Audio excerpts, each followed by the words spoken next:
Hi everyone. മൺഡേയിൽ മാർക്കറ്റിൽ trade എടുക്കാൻ വേണ്ടിയിട്ടുള്ള ഒരു അനാലിസിസ് നമുക്ക് ചെക്ക് ചെയ്യാം. നിഫ്റ്റിയുടെ ഒരു വ്യൂ നോക്കുകയാണെന്നുണ്ടെങ്കിൽ കഴിഞ്ഞ ദിവസങ്ങളിലെല്ലാം നമ്മൾ ഡിസ്കസ് ചെയ്ത കണക്ക് തന്നെ ഇൻവേഴ്സ് ഹെഡ് ആൻഡ് ഷോൾഡർ പാറ്റേണിലാണ് നിഫ്റ്റി ഉള്ളത്. അപ്പം ഇവിടെ നിങ്ങൾ നോക്കിക്കഴിഞ്ഞ് കഴിഞ്ഞാൽ പ്രീവിയസ് ഡേ മാർക്കറ്റ് അത് നല്ല രീതിയിൽ ബ്രേക്ക് ചെയ്യുകയും അവിടെ റീടെസ്റ്റ് ചെയ്യുകയും ചെയ്തിട്ടുണ്ട്. അപ്പോൾ ഈ റീടെസ്റ്റ് ചെയ്ത ക്യാൻഡിൽ എന്ന് പറയുന്ന ഒരു ഇൻഡിസിഷൻ ക്യാൻഡിലാണ്.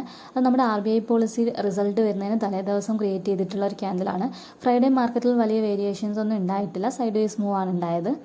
അപ്പം ഇവിടെ നിങ്ങൾ ചെക്ക് ചെയ്യുകയാണെന്നുണ്ടെങ്കിൽ ഈ ഒരു ഇൻഡിസിഷൻ്റെ ഹൈയും ലോയും മാർക്ക് ചെയ്ത് കഴിഞ്ഞ് കഴിഞ്ഞാൽ നാളെ മോർണിംഗ് മാർക്കറ്റ് ഈ ഒരു റേഞ്ചിനകത്ത് തന്നെയാണ് ഓപ്പൺ ചെയ്യുന്നതെന്നുണ്ടെങ്കിൽ കുറച്ച് കോൺഷ്യസ് ആയിട്ട് ഇവിടെ നിന്ന് മാർക്കറ്റ് ഒരു ലോ ക്രിയേറ്റ് ചെയ്യുകയാണെന്നുണ്ടെങ്കിൽ നമുക്ക് ഇവിടെ ഒരു ക്യാൻഡിൽ കൺഫർമേഷൻ കിട്ടുകയാണെന്നുണ്ടെങ്കിൽ അപ്സൈഡിലേക്ക് ട്രേഡ് എടുക്കാം. കാരണം ഓവറോൾ നമ്മുടെ വ്യൂ എന്ന് പറയുന്ന മാർക്കറ്റ് അപ്സൈഡിലേക്ക് തന്നെയാണ്.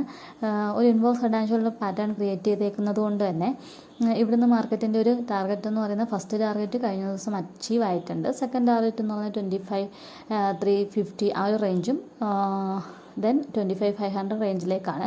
അപ്പം ഒരു buy on dip strategy apply ചെയ്യുന്നതായിരിക്കും കുറച്ചും കൂടി ബെറ്റർ വേ ഓഫ് ട്രേഡിംഗ് എന്ന് പറയുന്നത് ഈ ഒരു കണ്ടീഷനിൽ.